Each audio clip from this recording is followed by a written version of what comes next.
знам. Но аз и кадетата ми вървим в пакет. Всички трябва да правим жертви. Интересно е.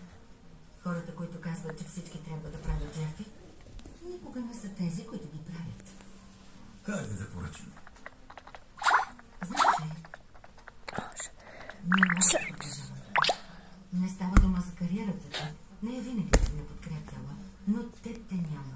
Не си до мен въпреки заявките ти. Не преувеличаваш ли малко? Уморих се да ме разочароваш.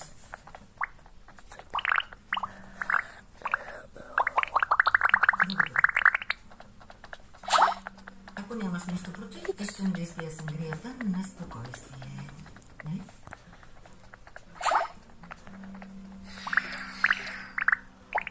Добре. С Богом.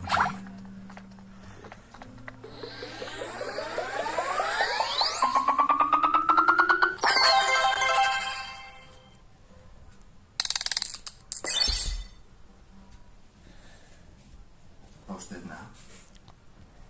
Коя е най-мазната и тъпкана със сирене храна за душата, която имате в менюто? Не знам за мазна, но като ви гледам, ще ви предложа бурито, карне асада, с сирене котия, напоено от с сос. Да бъде двойно.